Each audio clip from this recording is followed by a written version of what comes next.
What's going on, everybody? It's your boy Gifted Gamer 204 back at it again. And yes, you guessed right.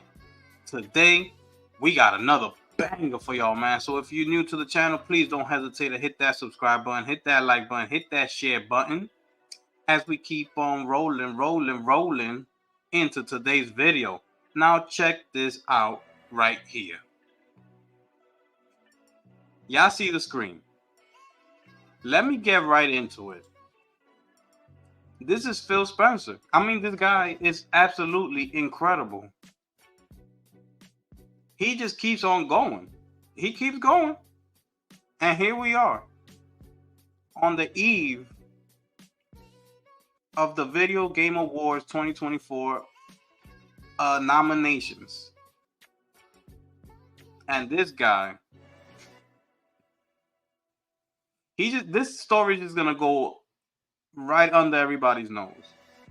But check this out. Phil Spencer will rather revisit owned IPs than rely on more licensed games.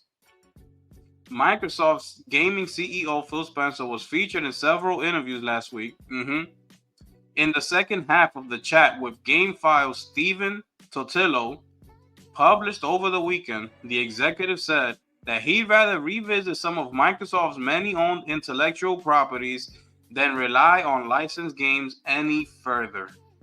I'm not the biggest fan of making licensed games. It creates some complexities for us when we think about putting it in a subscription or streaming it.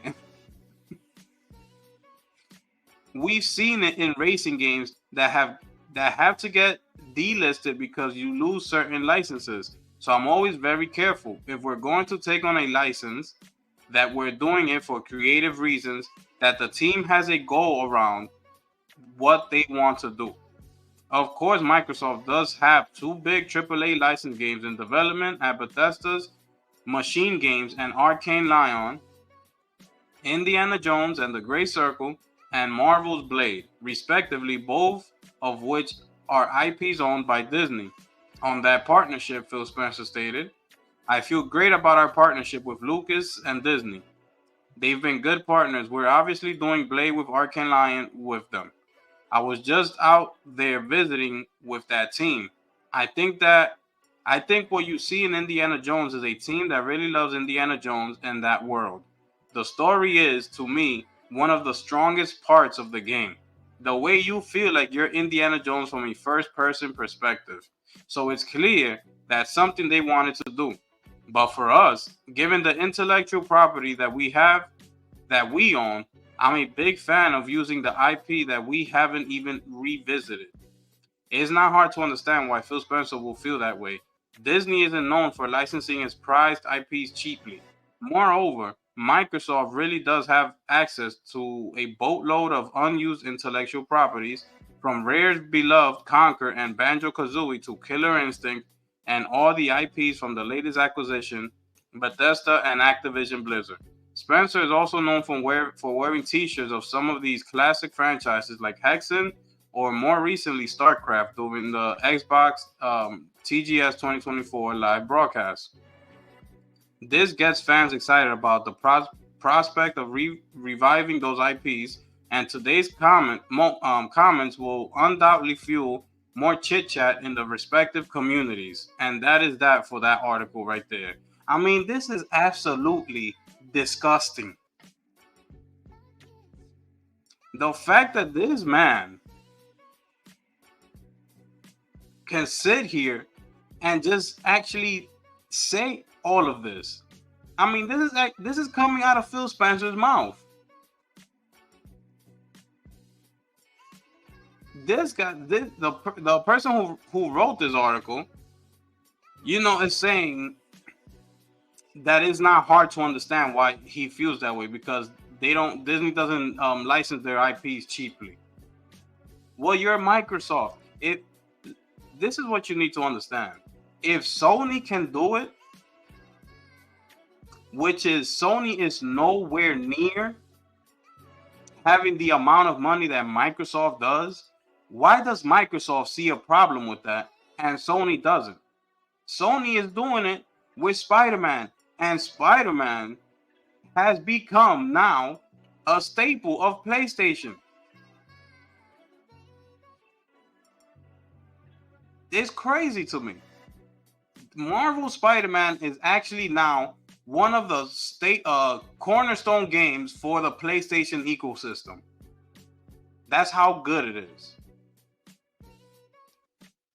It don't come cheap, like he says here. And I'm pretty sure that's not coming at a cheap price for Sony. But you know what Sony's doing? You gotta pay to play. You gotta give something to receive. They giving us, the fans, the consumer, what we want. And that's what it's about. We're gonna spend our money to buy your game. The way this guy's taking Phil Spencer, look at this. He's thinking about the money. He's thinking about that having licensed IPs is not as good because it's not good for his subscription services and streaming, which is Game Pass. That's what he's thinking about, Game Pass. You see what I'm saying? You see how disgusting that sounds? Instead of him just thinking about you, the Xbox console gamer, the consumer, and trying to come and trying to give you the best that that Xbox can give you, because you are spending your hard-earned money. You are giving Xbox your $20 a month in the list of all the other bills that you have on top of all that. You see what I'm saying? Now, I can't believe this guy, man. This guy, he really doesn't care. And I'm not gonna keep speaking on that, but it's Game Pass, the downfall of Xbox. And that's the bottom line. They're giving us Indiana Jones when PlayStation already has Uncharted, which is basically, they basically took the idea of Indiana Jones. So it's a phenomenal game. It's a staple to the PlayStation ecosystem. Now here comes Microsoft, has a chance to actually show up and say, no, Nathan Drake ain't that guy. The real guy is right here. His name is Indiana Jones. And we're going to show you why PlayStation decided to do an Uncharted game. It was because of me. And now I'm going to show you the real Indiana Jones. And actually bring it. They had their chance, and they blew it with this whole first person stealth, And I'm pulling for Machine Games, man, because I read an article, and these people, those developers, they're really, really like trying their best. They're putting all their effort into the game. But there's only so far you can take the game when your boss is telling you got a Game Pass budget. You have a Game Pass budget. Don't go over the budget, because that's all you're gonna get. Whatever the price was that I told you, that's it. That's final. So don't go over it. It's absolutely incredible. I mean, look at this thing. It's crazy. Sony has to pay for that IP. And now they're going to bring us Wolverine, which is going to be a game made for the PS5 only, no PS4. Do you understand how incredible that game is going to be?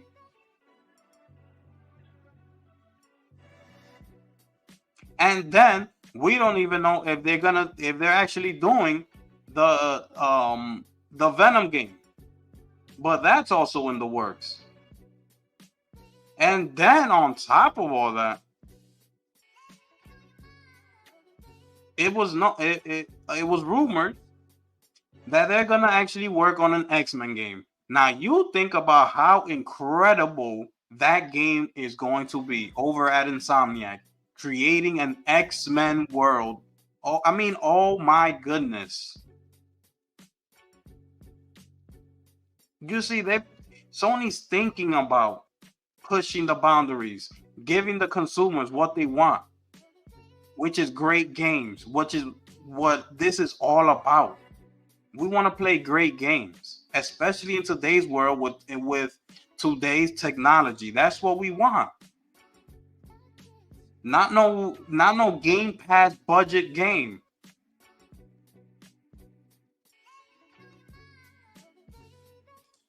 Let me share this little clip right here with you real quick. It's only like 30 seconds, I believe. Here we go.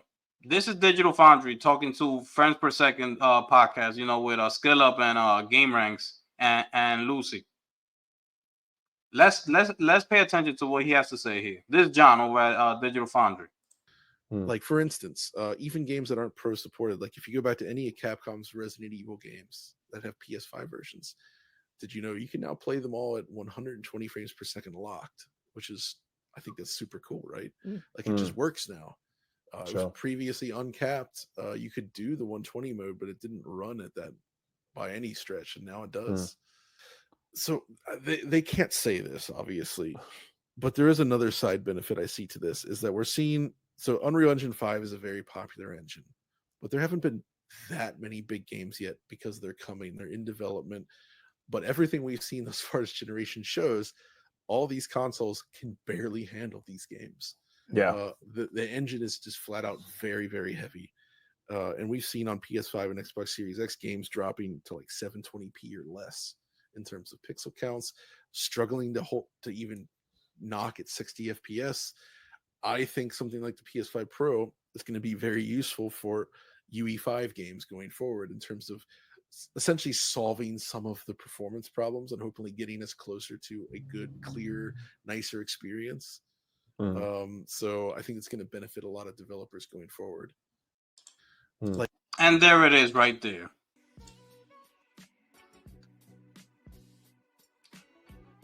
The experts are saying it's unbelievable. Phil Spencer really does not care, especially about the Xbox console gamer. He don't care.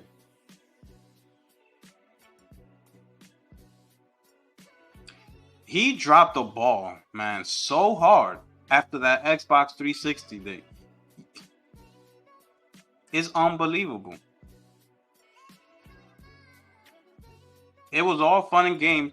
It wasn't. I'm not even gonna say it was competition, because Xbox was never competition to PlayStation. Never, not even in the 360 days. Yeah, they made a name for themselves, but they've never been a direct competition, because they never built on the successor of the 360 days. It was like, you see, when you have like in music, like one hit wonders, they dropped one major banger and it was over. That's what the 360 is. It was a one hit wonder.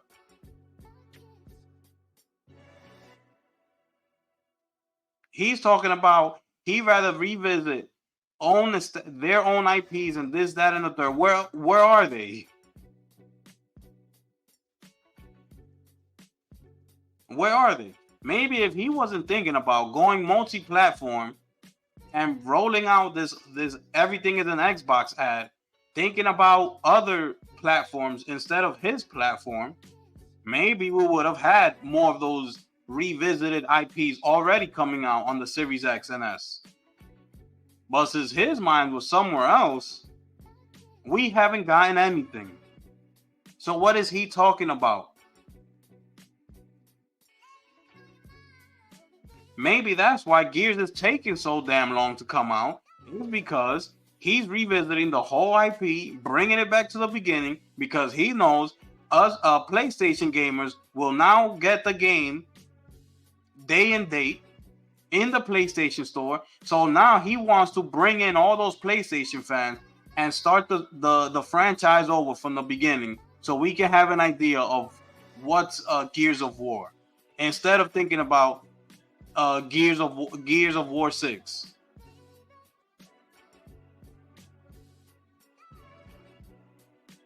Just maybe.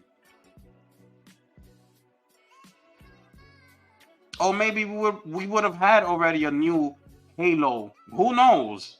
Who knows what Xbox could have been working on, could have been doing all this time. But they were too busy putting all their energy into rebranding the whole Xbox. Everything is an Xbox. Everything, all the games are going everywhere. It is what it is, and that's that.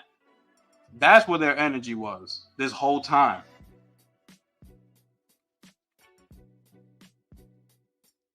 And PlayStation is just consistently there, just dropping great technology, great consoles, great games, great accessories, everything. A great UI, everything. I mean, they just been straight dominant. It's pure dominance, and it's, you see it everywhere, even with the sales numbers. Like, even with Capcom. Look at this. This is Capcom's fiscal year 2024 sales split. I mean, look at this. Look at this. And they're saying that this is only like physical copy sales or something like that. That's what they're saying. But it doesn't matter. It doesn't matter. What matters is, look at this number compared to this number. It doesn't matter. Even if this was reversed and this is even if they bring out the digital sales, what do you think is gonna happen? That somehow Xbox is gonna be up in the 1.5 million sales or 2? Xbox is gonna be up there? That's what you're thinking? It's not gonna make any difference. Whatever you want to tie it into, physical plus digital plus battle passes plus this, I don't care. It's not going to matter. So stop trying to make an excuse. It's not going to matter. It is not going to surpass PlayStation numbers. It's not going to. Because your boy Phil has shaped your minds into not buying video games. You're on Game Pass. It's not going to matter.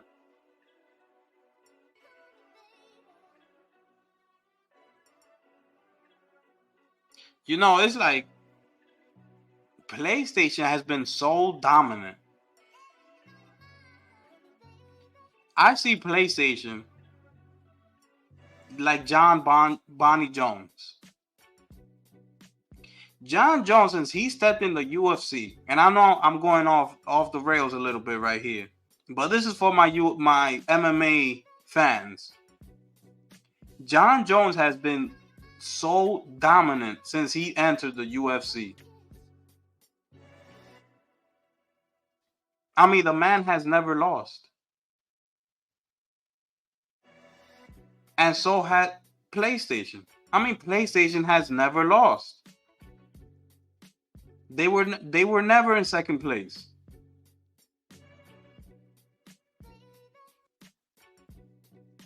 This man has seen it all when it comes to competition.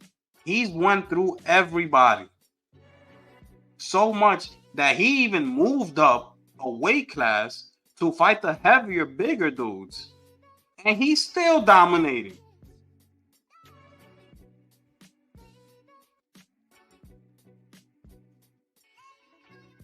It's pure dominance. It's ridiculous, man. Anyways, I got nothing else to say. Shout outs to everybody who's been supporting me. Thank you. I appreciate y'all. See y'all. Thank you so much. And we're going to keep grinding. And I'm going to keep rolling. Because that's what we do over here. It's your boy, the gifted one here, man. And I'm going to catch y'all on the next one. I'm